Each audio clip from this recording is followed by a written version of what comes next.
everybody to PreHealth Shadowing, a virtual shadowing platform for students to connect with both like-minded students and professionals in their potential health career fields.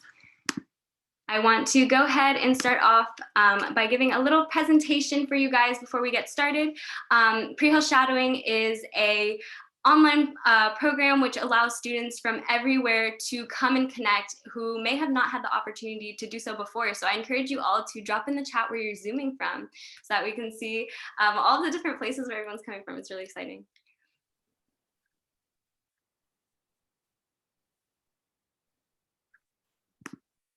Welcome everybody. Wow, I see everybody from all over. That's awesome. Thanks for joining us today. A couple housekeeping things before we begin. I want to make sure that all of you guys are receiving emails if you would like to. So we do send out a weekly email with all of the upcoming sessions for that week. If you would like to sign up for emails, you can do so at the link at the bottom left. It is prehealthshadowing.com/join-us. And then once you sign up for emails, you're going to want to double check that you're actually getting them. So the way to do that would be marking our emails as important. So you would have to do a spotlight search, find PreHealth Shadowing, mark them as important. Another thing you could do is save PreHealth Shadowing as a contact. And this just tells your email, I would like this to go directly to my inbox. No spam, no junk, no promotions.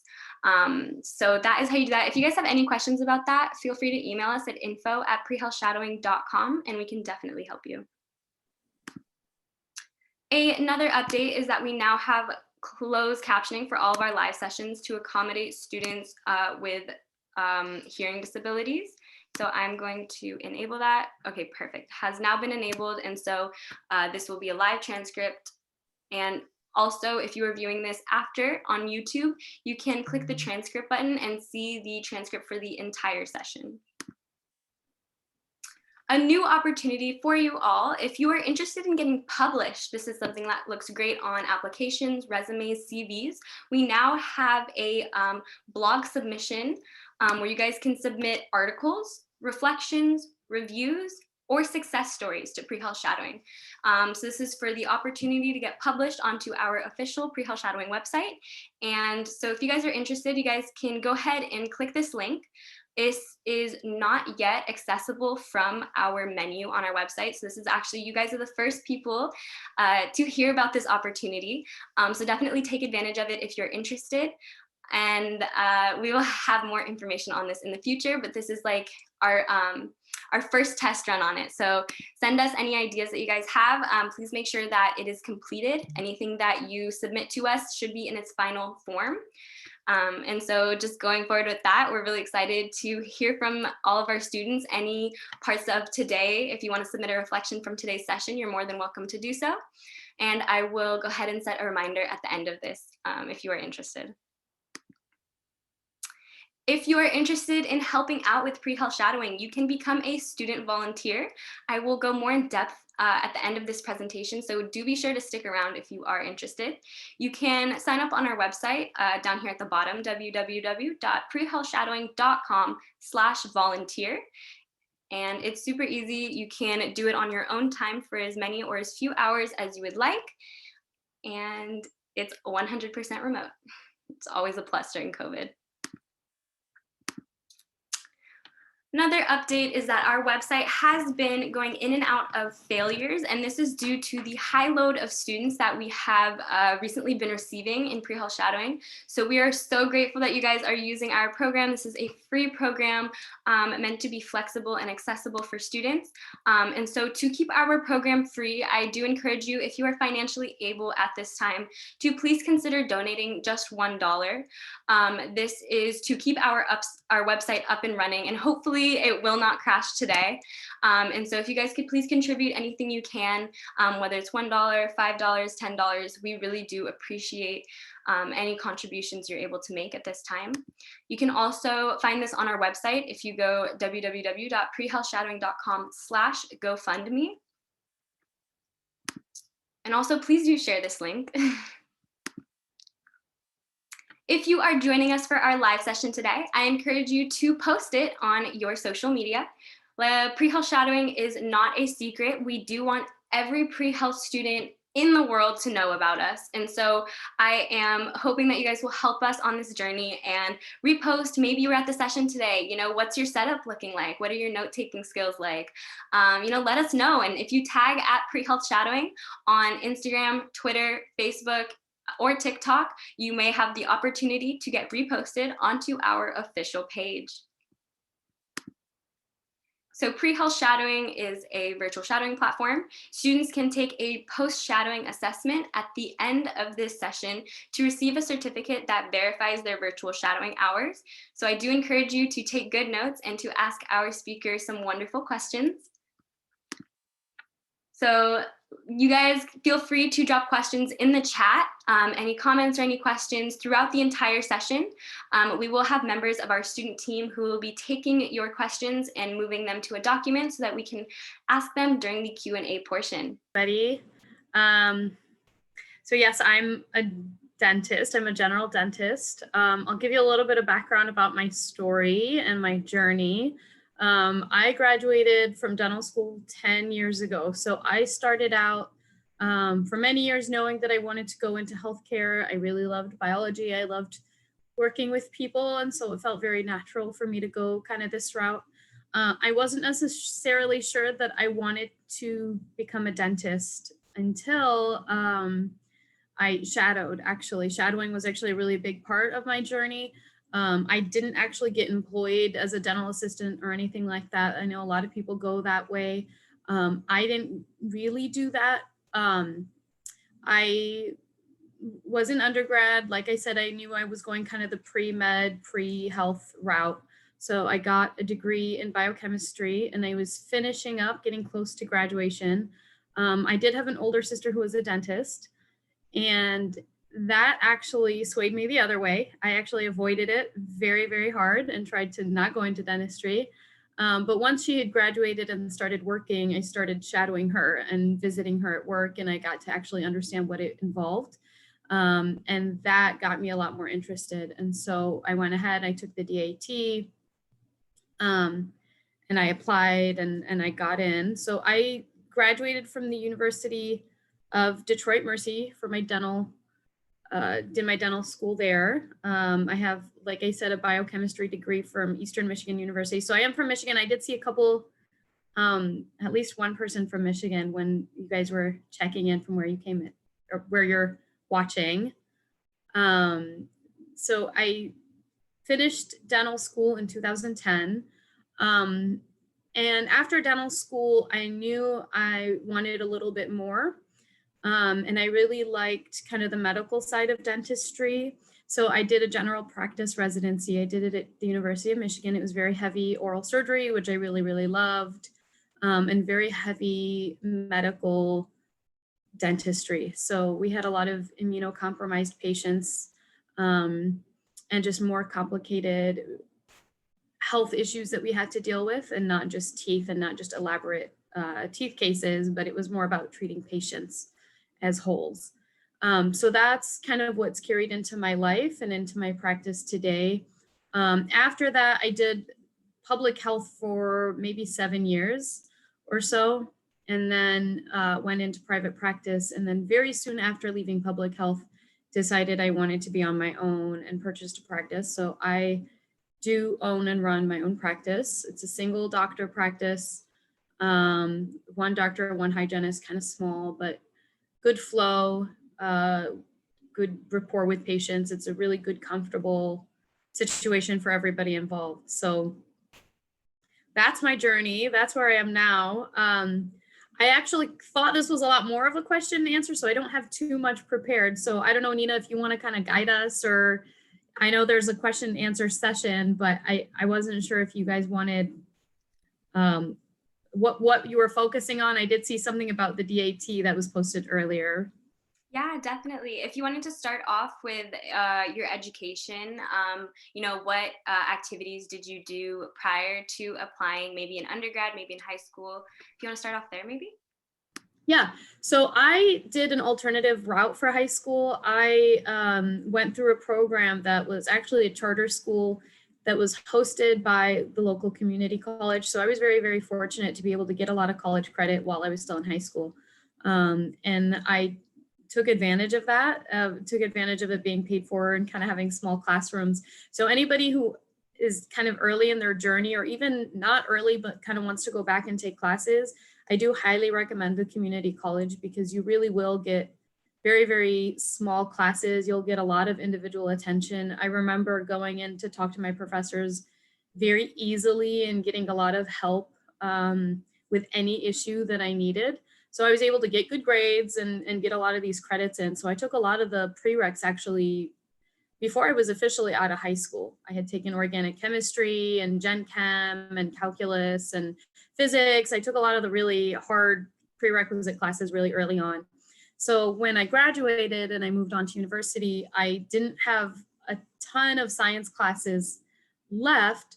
So I took advantage of that, and I took classes that I just was really interested in. So I took a drama class for fun, and I mean, it was one of the best things that I could have done. It was just to kind of have fun in college. At the end, like the last 2 years of college were definitely fun. This is my cat Muffin. She likes to come in and interrupt every meeting I have.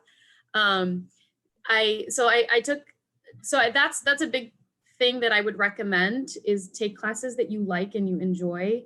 Even if you're not going to choose a career in that field, if you have the opportunity to take like arts classes or anything that you enjoy or you want to know more about, it's going to help you. It's going to enrich your life personally, but it actually does look good on applications to know that you're more well-rounded.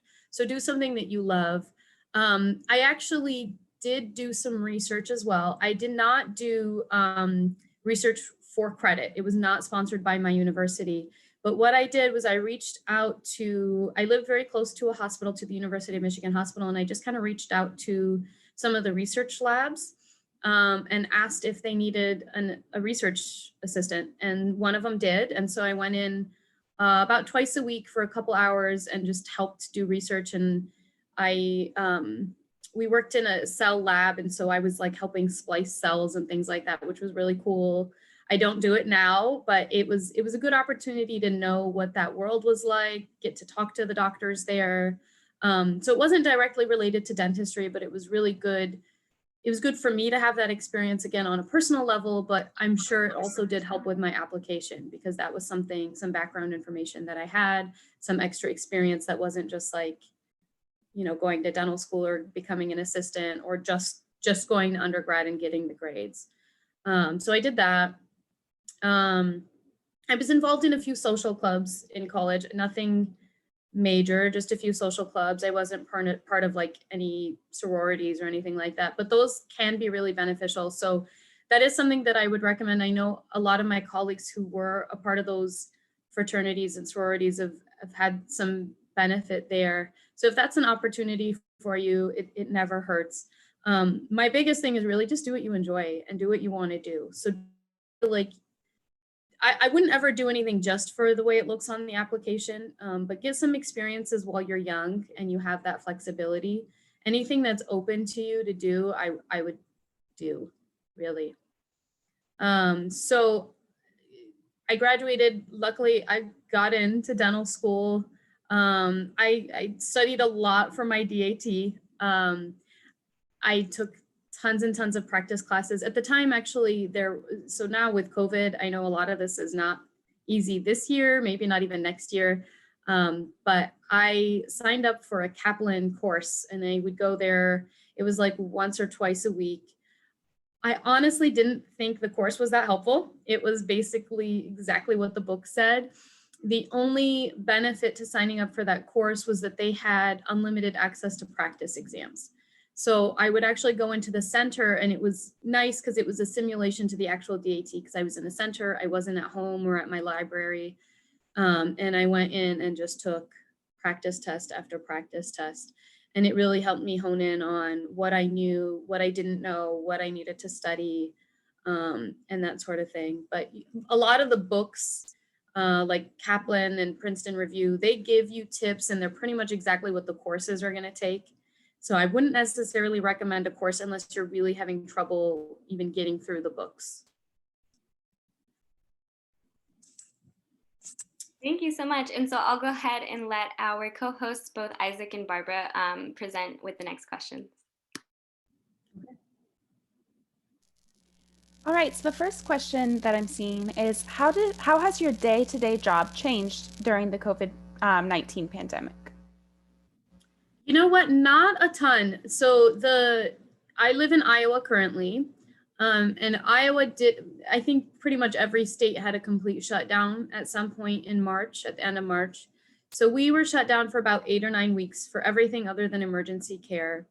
So I did a lot of telehealth, teledentistry, but it was mostly just screenings. So I would set up appointments with patients. They would reach me through a lot of ways. Some of them were brand new patients, so they would reach out to me through things like social media. So that was a big change, is that patients that weren't even patients of mine, patients of record, were finding me and reaching out to me through DM.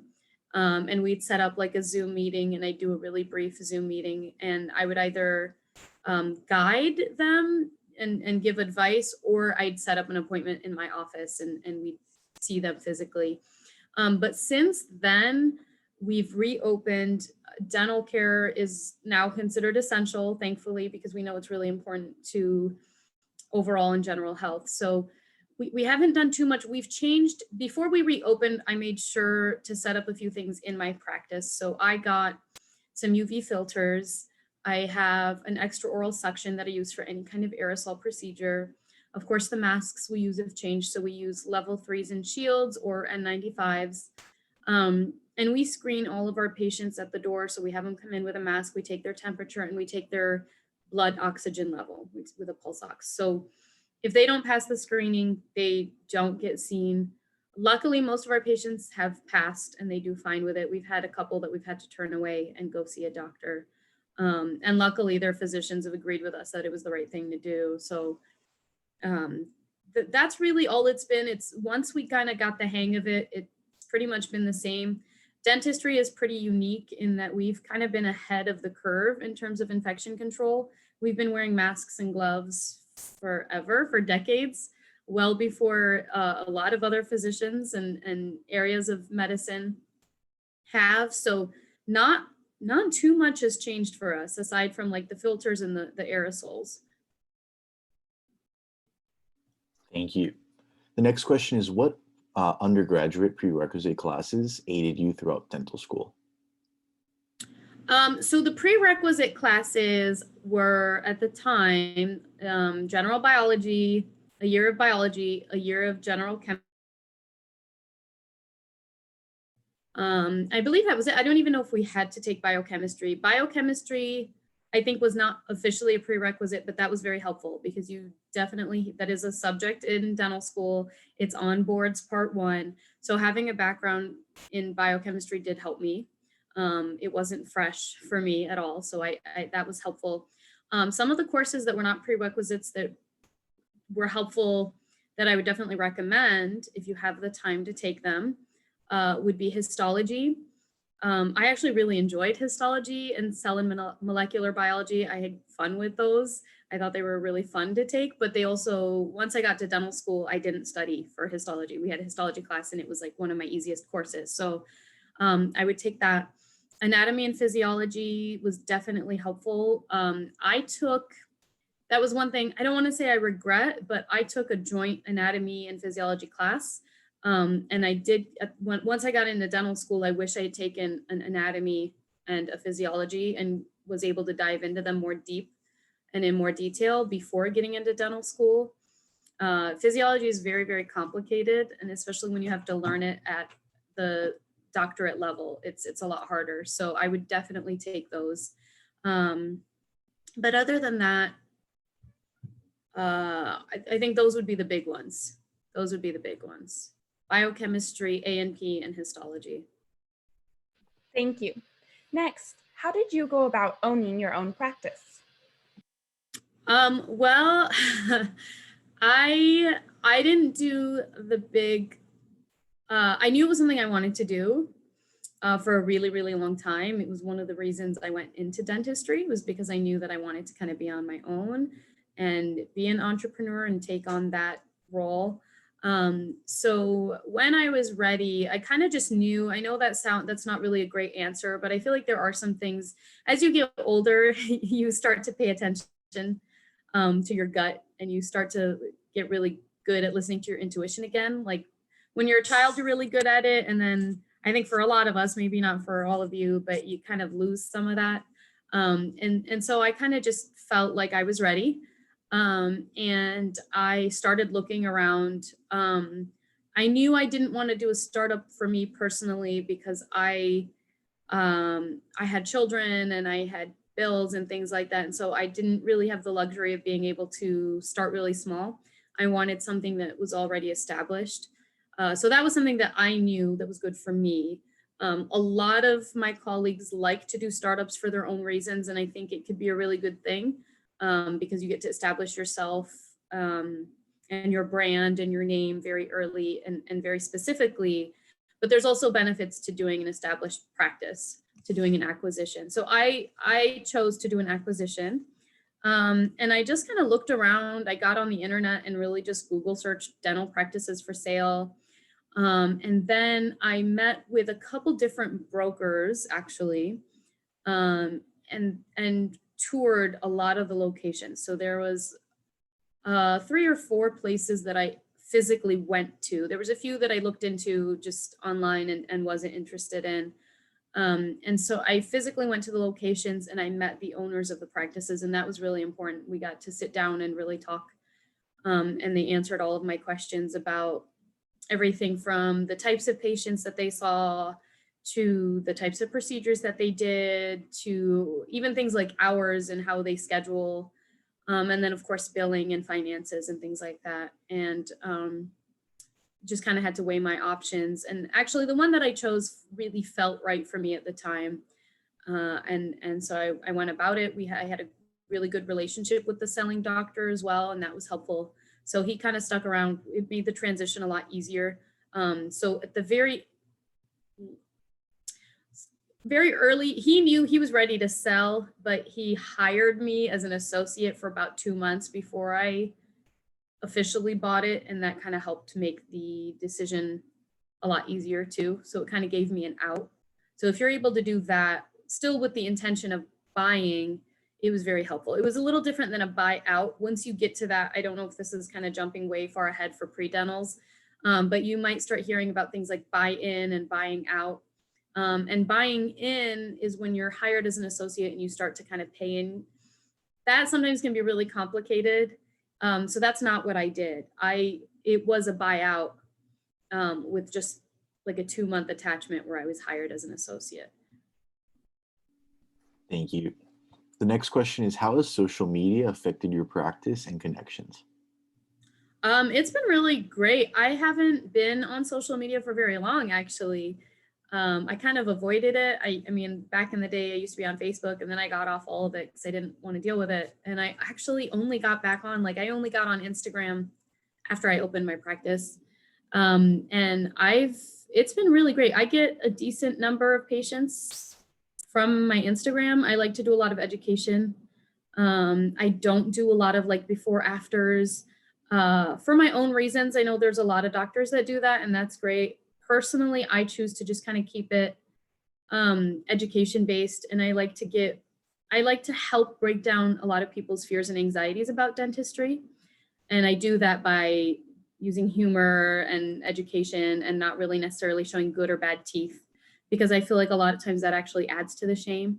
And I don't want anybody to ever be ashamed to come in. That's, again, my personal philosophy. I'm also not a cosmetic dentist. So I do cosmetic work, but that's not my main focus. My main focus is making sure everybody has a healthy mouth, right? So like I said, I do a lot of education and some humor and just kind of keep it light. And I get a decent number of new patients monthly from just people who notice me on Instagram. So that's been nice. And I've also been able to connect with a lot of dental professionals as well and just network in a much broader way than I've ever been able to. Thank you. Our next question is, which residency program did you attend? And can you talk a little bit about your experience with them?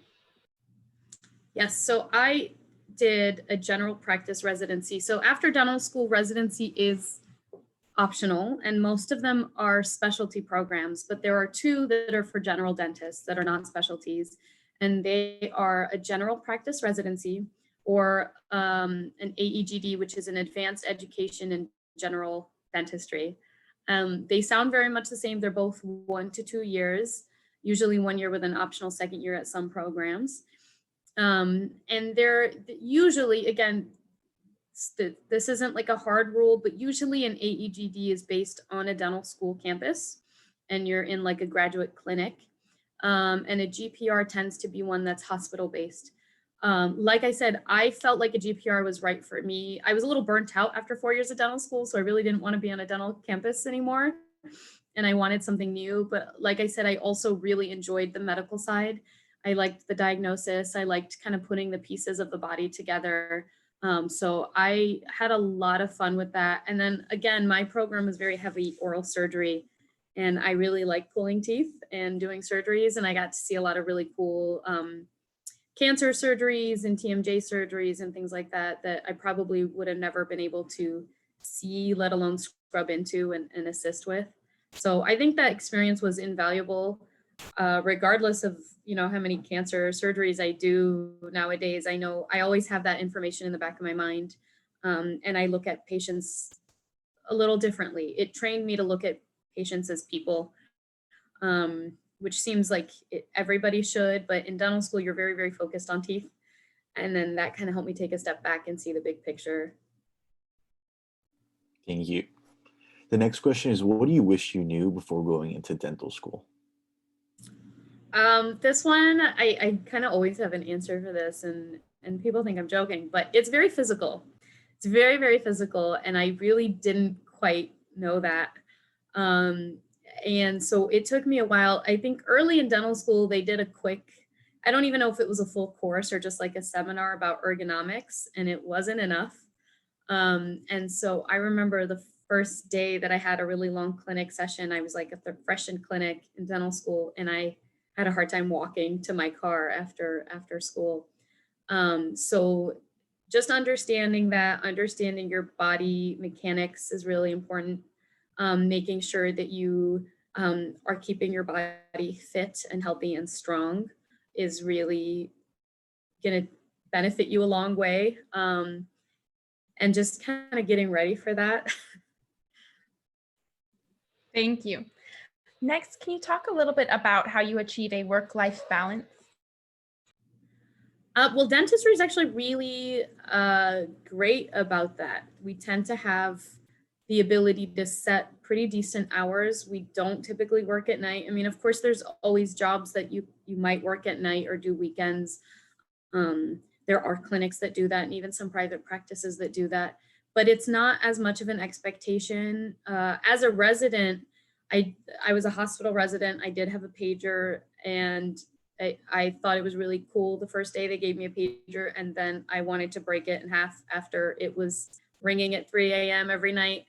But once you get into practice, that's not typically the lifestyle. The lifestyle of a dentist tends to be fairly easy. Currently, like my latest days are till 6 p.m. There are nights as the owner that I'm there till 7 or later, but I'm able to be very flexible and set my own schedule. Even not as an owner, I always had some level of flexibility with my schedule, even working for someone else. When I worked in public health, my hours were pretty much 8 to 5. And that really is not bad. I never had to work any weekends. And now as the owner, like I said, I just kind of do what I want, and that's really nice. That's great. The next question is, were you a first generation student? And if so, do you have any advice for other first generation pre-health students? I was not a first generation student. My parents did finish college, but neither of them were health professionals or physicians. So yes and no. Do I have advice? My advice really for anybody, even not pre-health, is just to really remember your why and understand your why. I caution anybody to go into any field because they feel like that's what's expected of them, or what that's what they should do. Always keep your intention in mind and go back to that when things get hard or when you have doubt, when you doubt yourself, or when others doubt you, because unfortunately, well, hopefully you won't ever have to have that, but some people will have others doubt them to their face.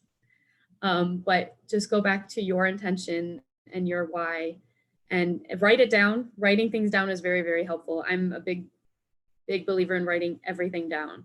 So keep a journal or a diary or a vision board or whatever it is, and write out your intention and go back to that always. Thank you so much. That is wonderful advice.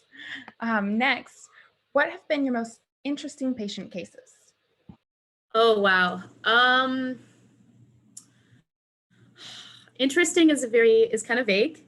There have been a lot of really funny stories. I really like talking to people. That's my favorite part of dentistry, is that we get to like really interact with our patients and actually develop relationships with them, especially kind of the long-term patients. Once you've been working in a clinic and you see them for their recalls and things like that, you become kind of part of their family. And so, people have shared a lot of entertaining stories and things about their lives. But some of the more interesting, I think, medically, one case I'll never forget from my residency, when I talk about scrubbing into the cancer surgery cases, I scrubbed into a cancer surgery where we had to remove, I wasn't really that involved, but the patient had to have a big portion of like their neck and pecs removed, and then another muscle was kind of flapped over and sewed together, and we had separated the muscles of the back and things like that. And to actually go in and see the body that connected, you do it in anatomy lab and you're doing your dissections, but seeing it on a living, breathing person was just surreal. And there are still times that I kind of can't believe that I was involved in that. Also, as a resident, I got to intubate some patients, which is really cool. I did learn some anesthesia there. I don't do that currently. I wouldn't feel safe intubating patients or doing general anesthesia in my practice alone without an anesthesiologist or a CNA, but those were some cool times getting to see that. Thank you. The next question is, when did you start studying for the DAT? Let's see. Probably the summer of June, like after junior year, right before I went into, yes, that was when, kind of spring, summer.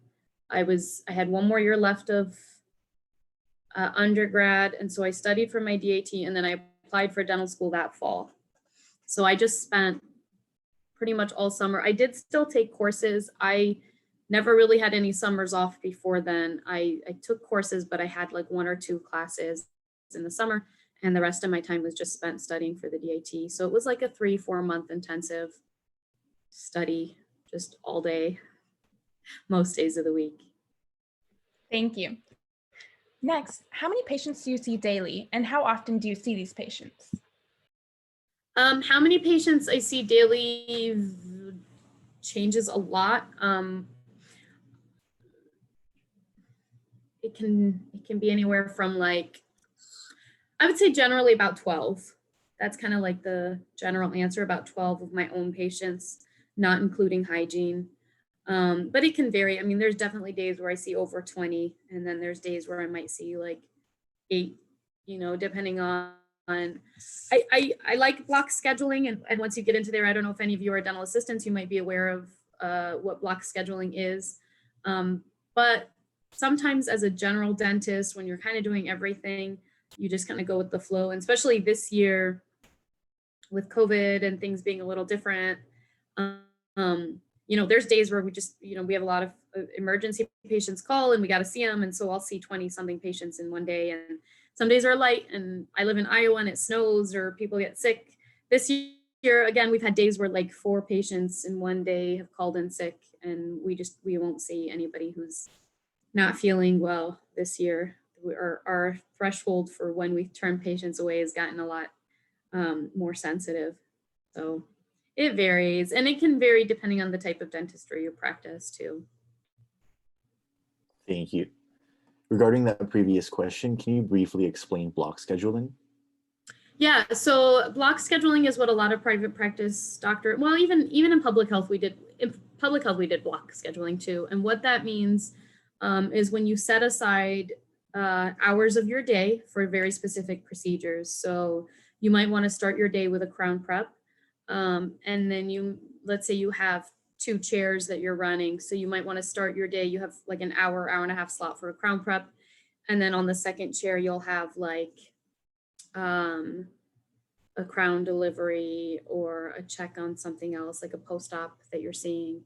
And you can schedule your day the way you like. So for me, I like to do my heaviest work in the morning. I like to come in where I'm ready, I'm refreshed, I'm ready to roll and do things like my crown preps, my bigger procedures, maybe my cosmetic type things in the morning. And then in the day, as the day tapers off, I like to do kind of smaller, simpler procedures. And for me, something like an extraction is like a simpler procedure. So I don't mind doing that like at the end of the day.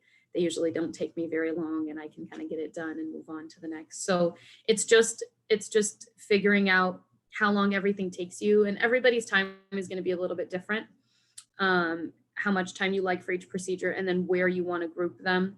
So for me, for example, like I said, extractions are just 1 block, and I could do up to 6 teeth, and that would still be the same as 1 tooth. I'm trying to think of some more examples.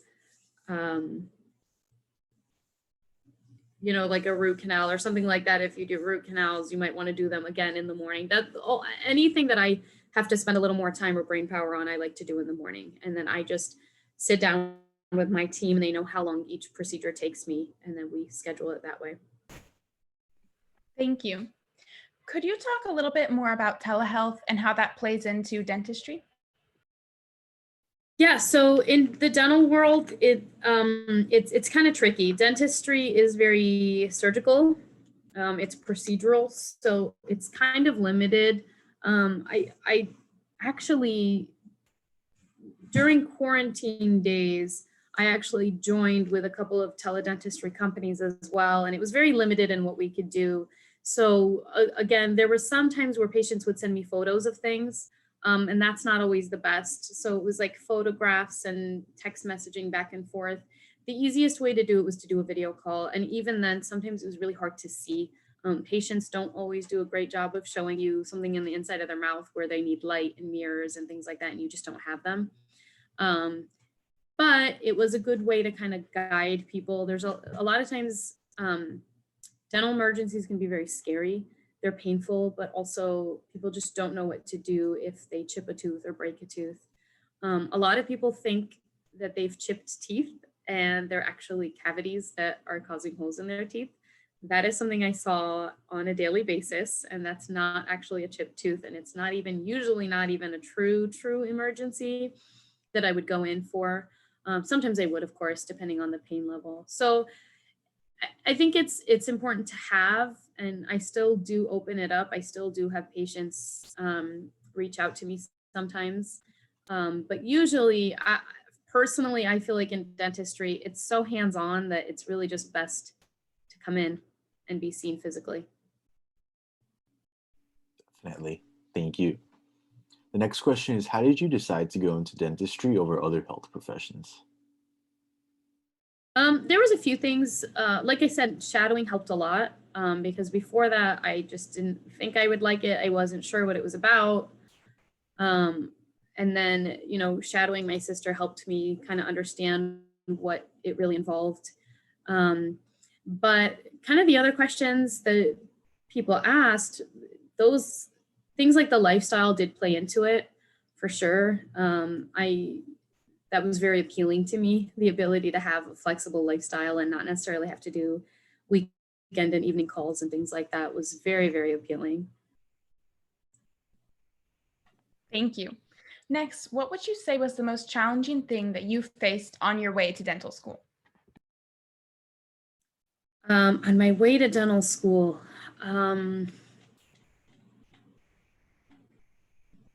feel like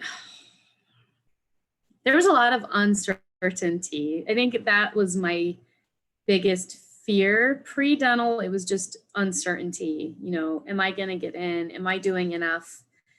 Is my application going to stand out? And it was just a lot of fear and anxiety.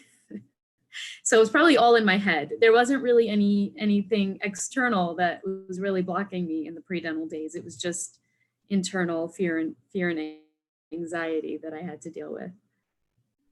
Thank you. The next question is, have you faced any challenges while working with patients? And if so, how have you worked through these? Yes, lots of different types of challenges.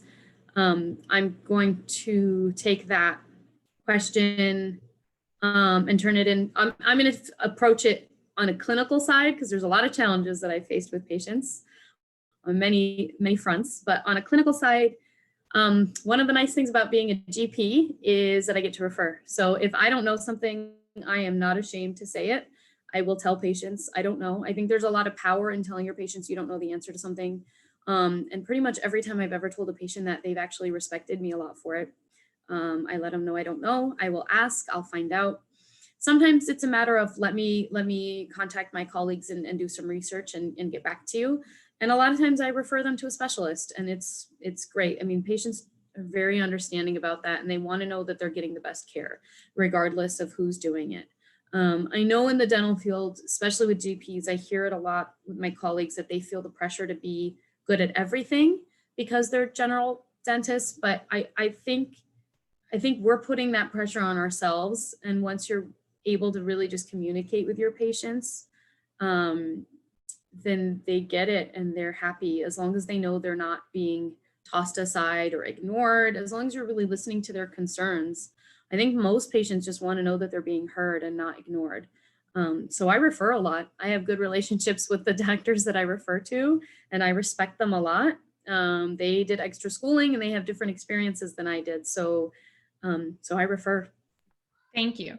Kind of building off of that, why did you go into general practice rather than something like pediatrics? So in dental school, you get to try out a lot of things. And funny that you mentioned pediatrics. So the sister that I mentioned did actually go into pediatric dentistry. So actually funny, before she did that, once I was considering dentistry, I really thought I would like pediatric dentistry because I really do like kids, and I've babysat, and my mom was a teacher and I used to help in her classroom, and I thought that was really fun. And then I went to dental school and I didn't love it. It wasn't my favorite thing to do. I didn't hate it. I just didn't love it. So I didn't feel like I wanted to exclusively treat children. And I find I actually really like treating adults. I like talking to I love kids again, but when you're treating them, it is a different level. You take on a different level of responsibility. And then of course you have to deal with their parents. So sometimes that's the hardest part of pediatric dentistry is dealing with the parents. But also just like working on little teeth. Once you get kind of experience in that, you just know what you like and what you don't like. So I didn't like pediatrics that much. I didn't dislike it though. So I do still see kids in my practice. I didn't love endodontics, which is root canal, so I didn't feel the need to do that. I really did like surgery. I actually really love surgery. But again, my GPR gave me a lot of experience with it, and it was so heavy oral surgery based. We spent a lot of our time with the oral surgery residents, and if you talk about lifestyle, I mean, they went like the first years compared to the 6 years, I felt like they had aged 40 years in 6, and I didn't want that. So I didn't pursue it any further. Definitely, thank you. The next question is, can you talk about the most common procedure you perform on patients? And can you walk us through the steps?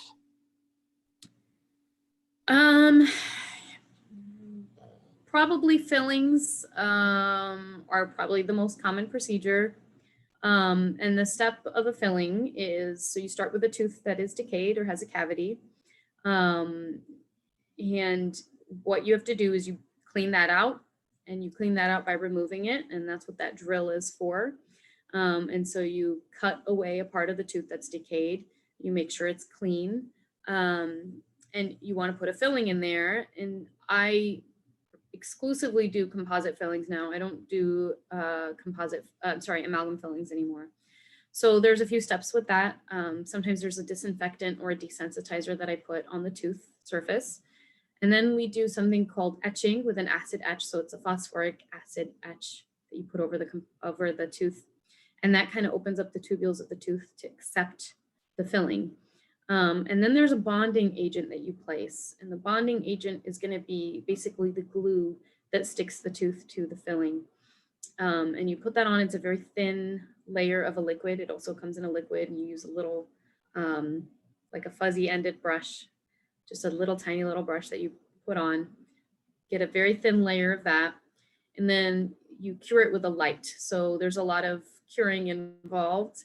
In dentistry, you'll see the blue light a lot if you've ever been to the dentist and had any procedure done. We flash that light on it kind of activates the bond.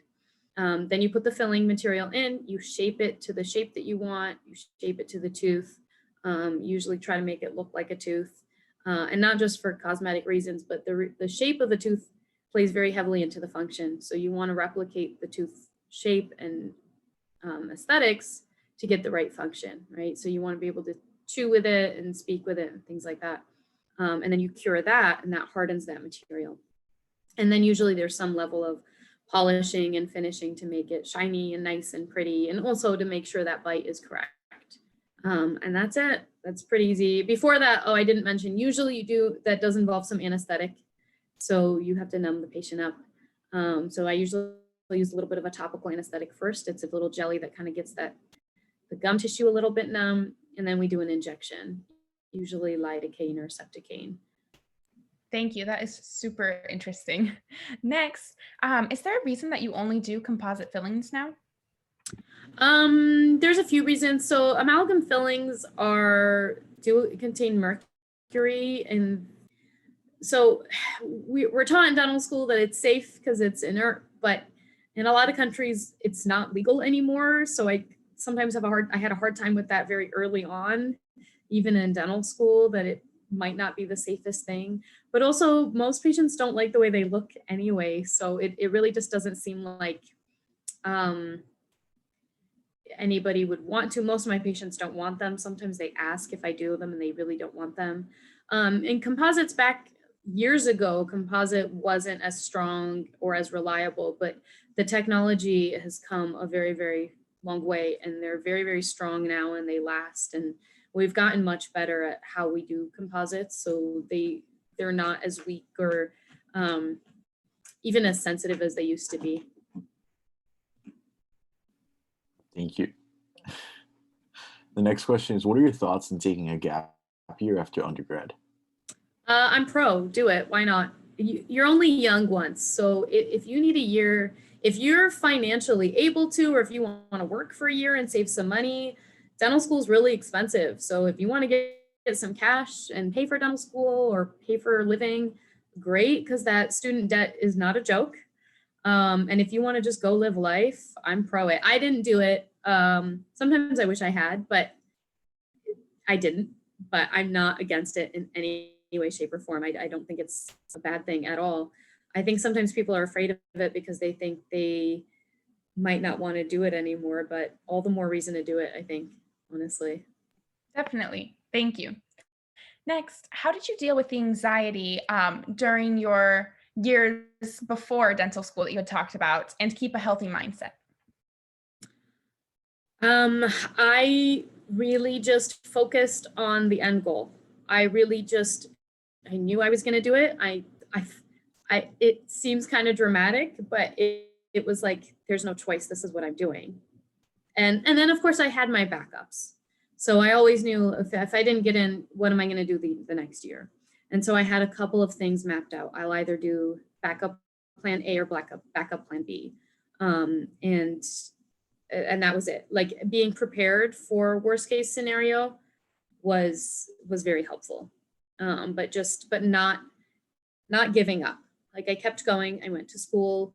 I studied every day. I took those practice tests. I mean, I worked so hard, but I knew that there was a possibility that I wouldn't get in, and I was ready for that year.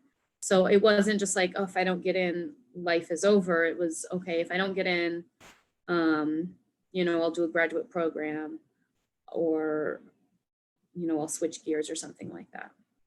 But my intention was always, if I didn't get in, I would probably do some grad school, even if I didn't complete a degree, but do some grad school classes and then apply again. Thank you. The next question is, did any extracurricular activities in college help you better pursue the pre-dental path?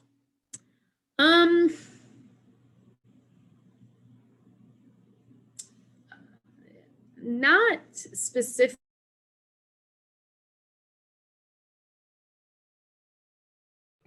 Oh no, it seems that you've frozen.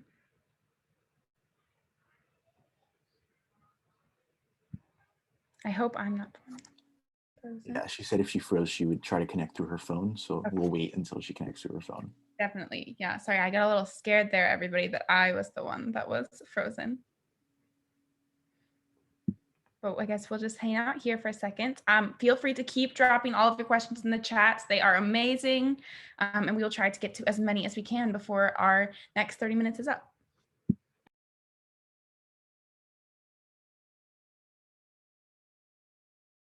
I think she's back in through her phone.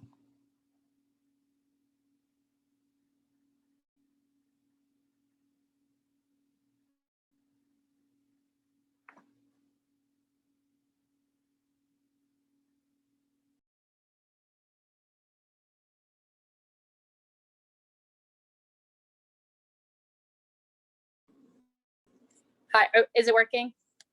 Yes. Yep. Sorry, I had a feeling that was going to happen. It's been happening to me. My computer's just crashing, but I have backup. So sorry about that. No worries at all. Barbara, if you want to go ahead. Of course. Okay. So our next question is going to be, would you recommend finishing your undergrad in 3 years if you've gotten enough credits from multiple classes in high school? So that's kind of what I did. So it doesn't hurt. I think it really depends on your circumstances. I think I did what I had to do, and for me it was a good thing because I was able to save a lot of money. But if you have the opportunity to just kind of slow down and, like I said, take extracurricular classes or take classes that aren't necessarily directly science or medical classes, that's always a good thing, and it's always going to help you. So you kind of have to do what's right for you in the moment. You have to understand just what's best for you in your circumstances. Everybody's circumstances are going to be a little bit different. There are times where I definitely say slow down and don't be in a rush. But if you can get your degree and you're not, if finances are a big thing. If you're going to take out student loans for dental school and you have to take out loans for undergrad, that's going to hurt you in the long run. So that would be my only reason that I would say, probably the only reason I would say yes. And if you're very sure that that's what you want to do. But if you're not sure of your career path, or you want to just take your time, a year isn't, in the grand scheme of things, a year of your life isn't, it's not going to delay you that much. Definitely. Thank you. The next question is, what were your backup plans if you didn't get into dental school? So like I said, graduate classes, and reapplying. I also thought about teaching, but teaching at more of like a, high school or college level. Biology. I really like biology. I thought maybe I'd be a biology teacher. Thank you. Our next question from a student is, if they're not considering owning their own private practice, are they able to join a practice with other dentists? And can you talk kind of about how they go through that process?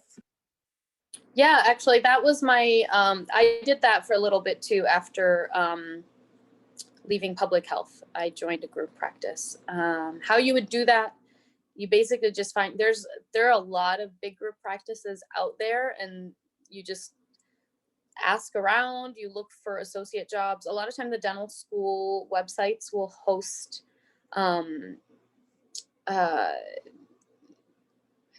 advertisements or job postings on their websites. There's also a few dental websites that will do those, will have job postings. The ADA website has them. Your local community will have them. There's also websites like Dental Post that just host, dental listings. So they're out there. It's a very reasonable career path. Yeah, it's not too hard to find that. Thank you. The next question is, how long after graduating dental school did it take to get your dental license? A couple months, not very long. Thank you. Our next question from a student is asking if you could elaborate a little bit more on the lifestyle of a dentist versus other health professions as they are still deciding. Yeah, so again, it's going to vary. It's going to vary depending on a lot of things. Part of it is just what you want. So a lot of times, like as a physician, of course, even as a physician, it can vary. I mean, you could do, you can be a hospitalist and do shift work, right? Where you could do like 3 12-hour shifts a week, or you could do overnights or something like that. But in dentistry, typically, most of the time, you're not doing any nights. And you're usually not doing weekends. Sometimes you might do like a Saturday morning, but you're not typically expected to do nights or weekends. And if you do them, they're very extra. In a lot of medical jobs, that's the expectation. So that's a big part. Of course, again, it depends on what type of medicine or what specialty or whatever. There are some very demanding specialties in medicine. But in dentistry, even as a specialist, you tend to have a lot more flexibility. I don't know any endodontist that opens on Saturdays or any oral surgeons that do nights. So as long as you're not in a hospital field. So if you work in a hospital as an oral surgeon, for example, you might do call. Sometimes you do trauma call or something like that. That is something that you might expect. But generally speaking, nights and weekends are not on the table. A lot of dentists take Fridays off or Mondays off, or work 3 days a week. And it's something that you typically can do and still make a decent living. Thank you. Next question is, what are some ethical issues that currently exist regarding certain dental procedures? The one that popped into my mind immediately was the at-home orthodontic kits. Those are something that I think pretty much every dentist would agree on. That is just the worst. I've had patients that get them done because they save a lot of money, and they do these Smile Direct Club or Bite or whatever it is, and they come in and they think their teeth are so nice because the front teeth are straight, but their bite is really off. I had a patient who did it. She saw me and then immediately went and did that instead of getting Invisalign or whatever. Came back to see me. It was a little bit more than 6 months because she was supposed to come back right around the time we shut down. But she had broken multiple teeth because the Smile Direct Club had fixed her teeth, and they had straightened them. But her bite was so off that she was hitting her teeth wrong. And so she broke like 2 teeth. So that's a big one. It's very difficult to sometimes drive that point home to patients and really advise them not to do something that they think, it's going to be very easy and I'm going to save so much money, and why not? And they go do it. But that's a big one. And they make me very concerned. I'm always very concerned for anybody who's doing them. Every time I see an influencer or somebody on social media advertising for these things and getting codes and discounts, I report it because I see them in my office come back with just the actual results are not as pretty as they seem on the outside. Definitely. Next, how did you prepare for your interview for dental school? I didn't. I don't know. I wish I had. It wasn't something I thought about that much. I just kind of I just was myself. I didn't try to be something that I wasn't. I answered every question very honestly. And that's always going to be my advice to everybody, is just be yourself and be honest, and don't try to give the answer that you think they want to hear, because usually they can tell. So don't do that.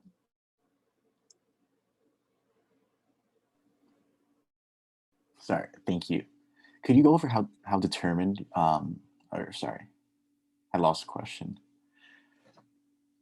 Or we can go ahead. Sorry, I lost the page. Definitely. No, I can jump in. What advice would you give undergrad students struggling in their prerequisites? Go to your professor first.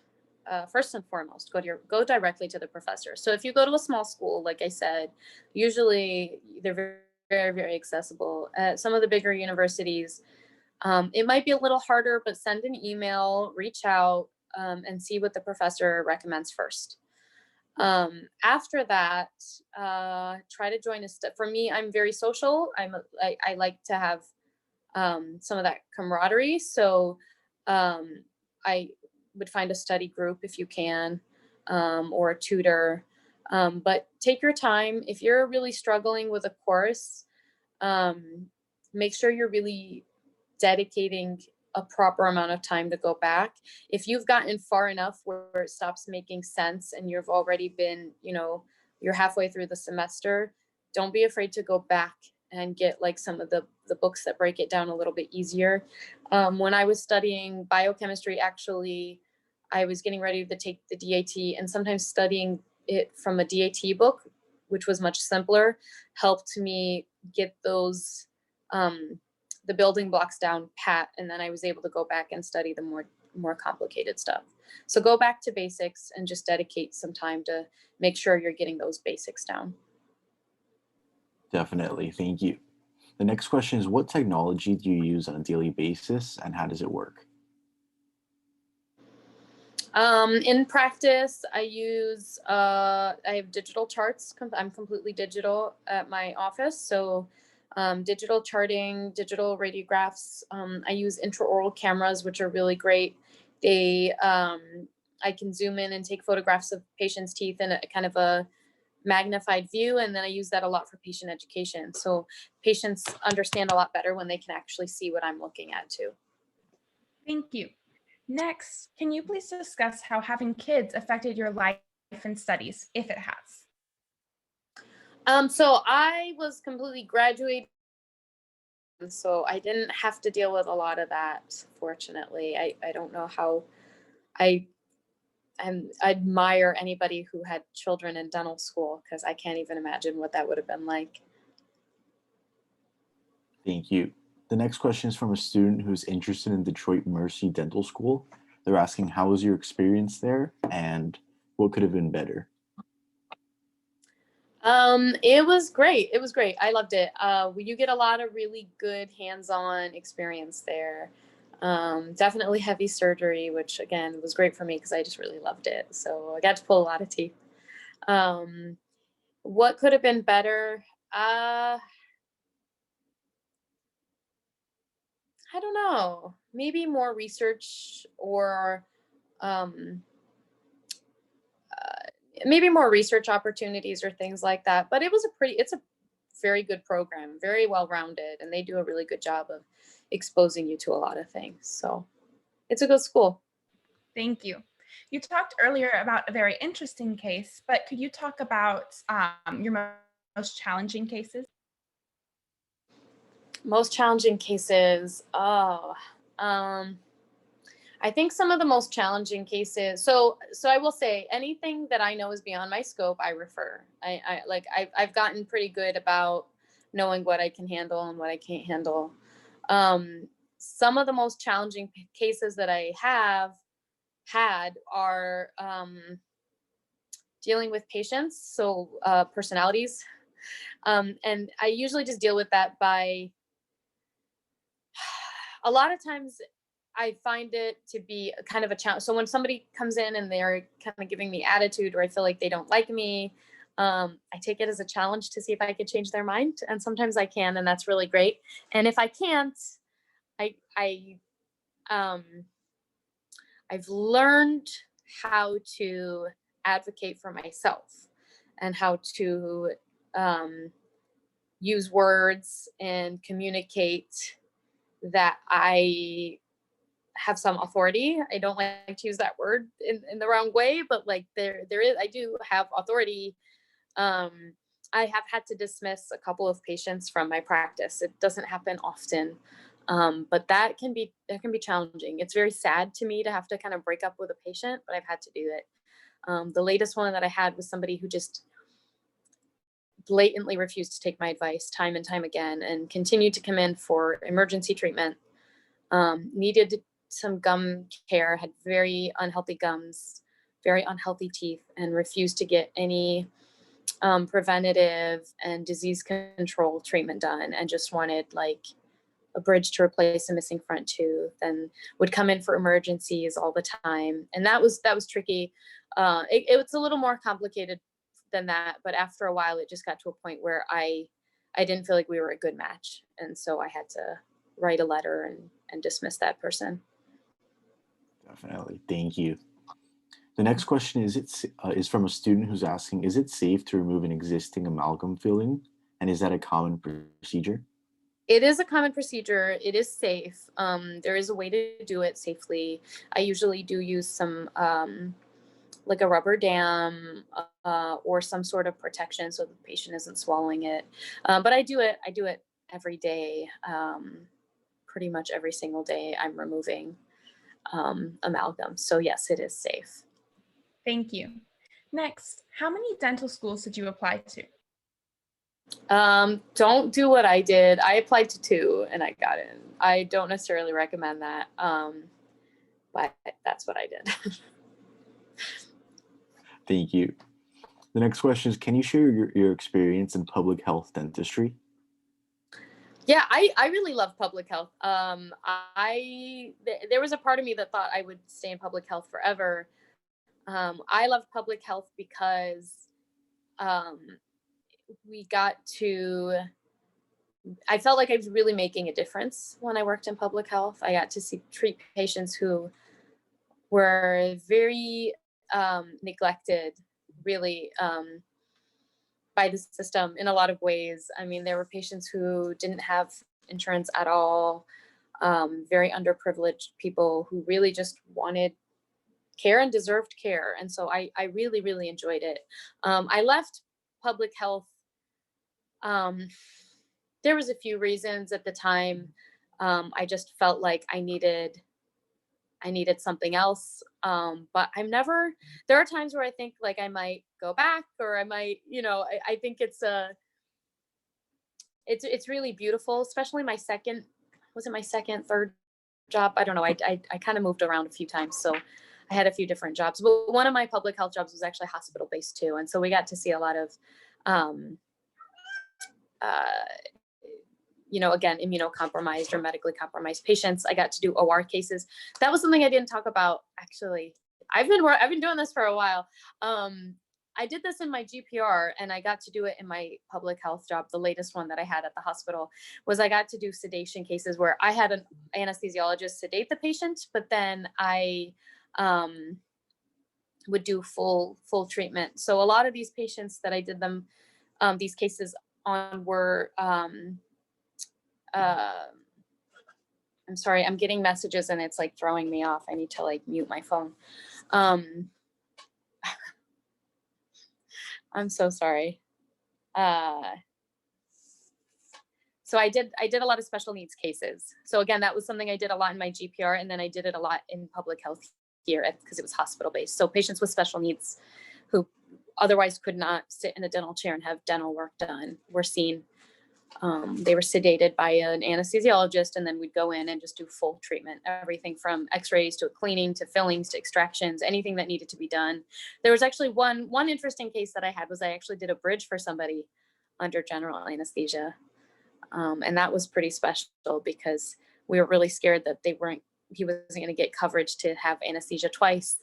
But the second time he came around, so the first time we saw him, we prepped the bridge. He was under full anesthesia, but when he came back for the delivery, it was just a very mild IV, and we put it for him, and his family was very, very appreciative. Thank you for sharing that with us. And I think I speak for everybody here when I say we understand all of the things that happen with technology popping up on the screen. So no worries at all. Right. Next, do you recommend taking business classes as an undergraduate student if someone is interested in starting a private practice? Yes, absolutely. Absolutely. I had to kind of self-teach a lot of business stuff. And there's still things that I'm learning all the time. I'm very lucky. I have a really good business advisor slash accountant that I trust very much. And so he's my go-to. I mean, I text him all the time and he answers me.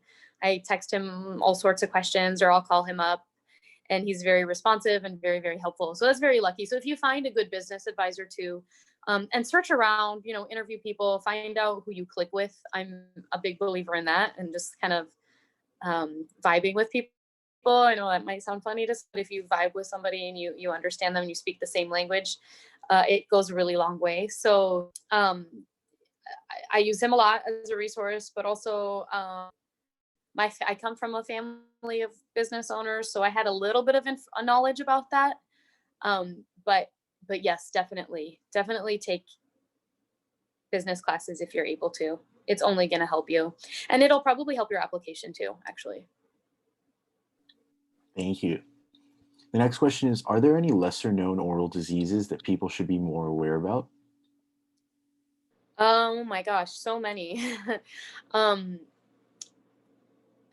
so gum disease is not lesser known. People know about it, but it's so underdiagnosed, and a lot of people walk around with gum disease and have no idea. I want people to know that bleeding gums is not normal. It's never normal. It's a sign of disease, and it's a sign that you should get treatment immediately, pretty much. So that's a big one. But there are some pretty interesting ones, and I've actually kind of recently on my social media started sharing a lot of those kind of oral diseases that people don't know about beyond just cavities.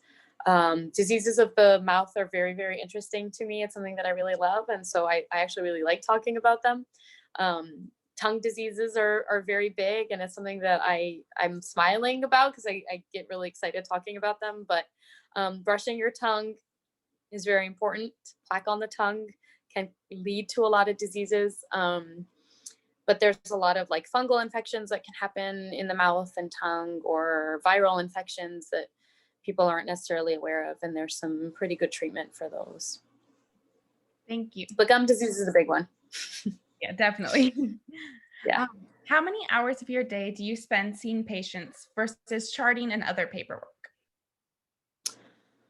So charting, I don't really consider anything. I have a really good system. I have a really great assistant who kind of does my charts for me. I have templates. So everything's digital. So we have templates.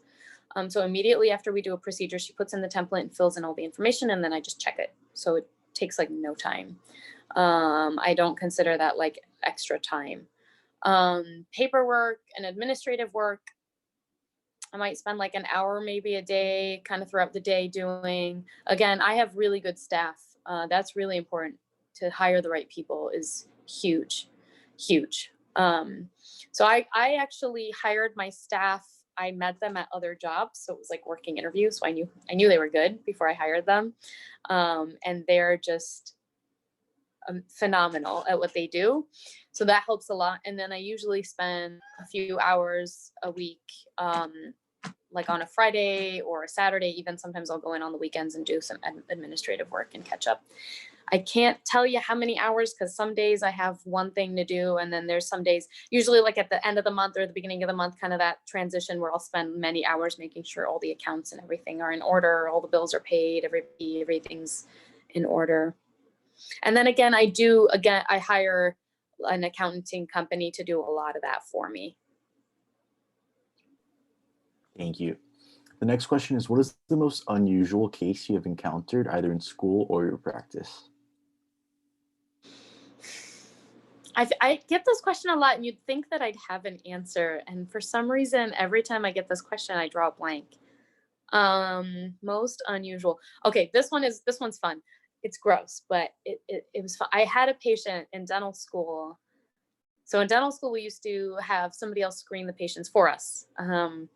They would pre-screen them, they would take all the x-rays, and then they'd send us all the x-rays and all of the medical history and everything, and read it before we saw the patient. So we had to chart out everything that we saw in the x-rays before we even saw the patient. And so I was going through and I was charting teeth because it looked like this patient had all these teeth. And when I saw him in person, these were not teeth. This was calculus that had looked like teeth and it had taken the place of teeth. And I had never seen anything like that since. It was amazing. It was shaped. I mean, the calculus had formed into a molar, and I'd never seen anything like that. So it threw me off for sure, because that wasn't what I had predicted when I was charting based on the x-rays. But when I went to look in his mouth, it was sure enough, it was not tooth, it was calculus. That's definitely a crazy case. Yeah, that was a fun one. Our next question is, what do you think will be the future of dentistry? What I'd love to see the future of dentistry be, I want to see us go back to being a branch of medicine. And I think we are headed that way. I hope so, at least. I'd love to see medical insurance cover dental procedures. And I think it's going that way. There's a lot of, dentists working in sleep apnea and airway and that sort of thing, which is crossing. It's very difficult to separate the mouth from the rest of the body. It's impossible.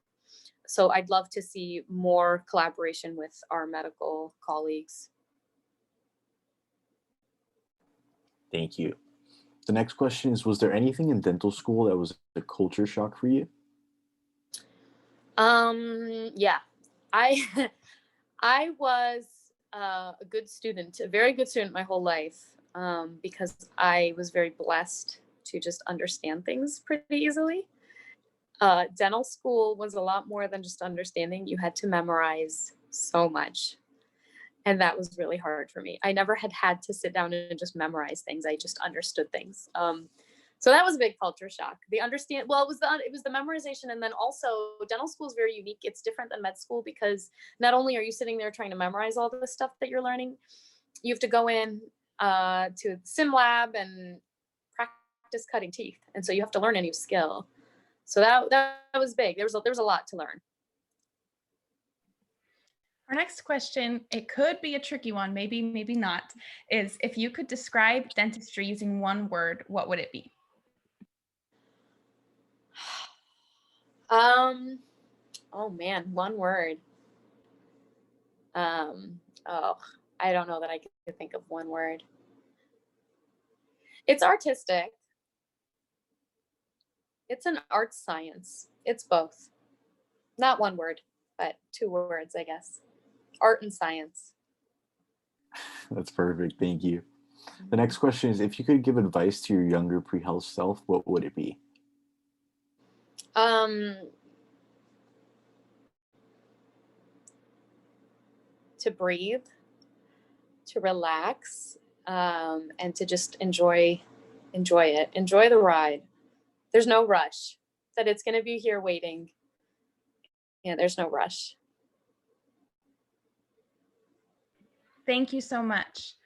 And as we wrap this up, thank you so much for all of your time, all of your advice. And is there any final advice that you'd like to give to all of our students here before we wrap this up? My advice to anybody is always trust your gut. If you believe in something, then you could do it. Believe in yourself. And there's no limits. There's no limits to what your mind can accomplish. So if you believe in something, it'll happen. Great. Thank you so much for that amazing presentation. We are so honored to have you join us here today. I'd love to draw my attention over to the students. So really quickly, as we wrap this up, I will be going over how to get your certificate for joining us today. So stay tuned for the end of this presentation. Just a quick reflection for you all. It's a great habit to start getting into the rhythm of things, especially if we're starting a new year. If you have not started doing this yet with the virtual shadowing sessions, I encourage you to have a journal or a notebook or a Google Docs file where you kind of just reflect on all of the sessions that you are going to, what did you learn? What are your key takeaways? Why are you here? Why do you want to go into this field? And so it's really important, and it'll really help you as you start applying for these various programs in the future. So these are just some questions to think about if you are interested in potentially getting published. Like I said at the beginning of this shadowing session today, we are now taking submissions. And so you can submit a reflection from today's session. You can find this on our website, www.prehealthshadowing.com/blog submissions. And it will take you to these 4 different types of pieces that you can then submit to us. So if you guys are interested, be sure to check that out. If you would love to get involved with PreHealth Shadowing, we are taking applications to join our student team. This is great because as we are in a global pandemic, this is 100% remote, gives you the opportunity to network both with like-minded students and professionals. You can gain experience not only in your potential field, but also in other fields such as marketing, business, advertising, communications, all of these different things. And so definitely apply if you're interested. You can find this on our website at www.prehealthshadowing.com/join-our-team. We understand that you guys are all pre-health students right now, and it might be difficult to find the time. And so if you're still looking to get involved, but can't necessarily commit to joining our student team, we also have volunteer opportunities available. These volunteer opportunities are as well 100% remote.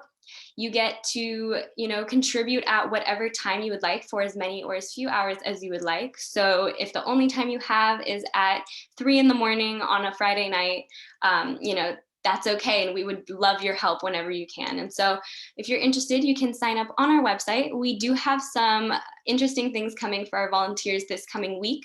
So please don't hesitate to sign up to get involved in that ASAP.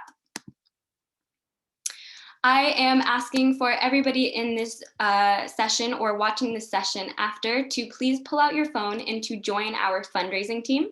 This link is not to donate, but in fact to share this link, share our GoFundMe page, share our program with other people so that they know who is PreHealth Shadowing, what do they do, who do they serve, and why we need help.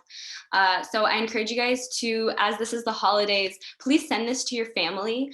Anybody who's interested in contributing to your education, potentially could be your professors, could be your school heads, could be, extended family that you haven't seen in a while. So I really do encourage you. We do need all the help we can get.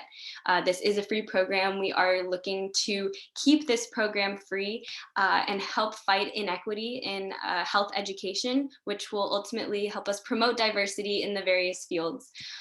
So thank you guys so much for all of your help. And you guys can actually get volunteering hours for sending out our GoFundMe link.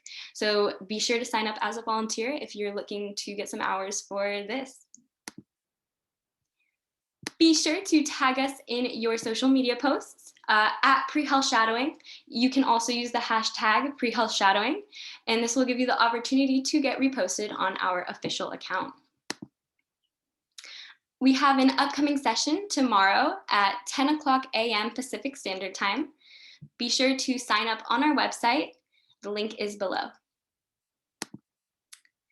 And now, to get a certificate that verifies your virtual shadowing hours for today, you are going to first go to our website, www.prehealthshadowing.com, and find today's speaker in all shadowing sessions. Once you find Dr. Ayah, you are going to click Free Take This Course. You'll have 30 minutes to complete the assessment and 2 tries. Once you pass the exam with a 70% or higher, you must return to the speaker's page and click Finish Course. This is a crucial step. If you do not click Finish Course, you will not receive your certificate. So if you pass and you're still wondering where it's at, be sure to go back and click Finish Course. Once you do that, your certificate is downloadable immediately and can always be found in your profile under the Certificates tab. If you guys have any questions or experience any difficulties with this, feel free to email us at info@prehealthshadowing.com and we'll be sure to help you. That marks the end of today's session. I want to thank you guys all for joining us today, and I hope to see you tomorrow. I encourage you guys to keep track of all the sessions you're going to, and I'll see you soon. I invite you to disconnect from this call. Thank you, everybody.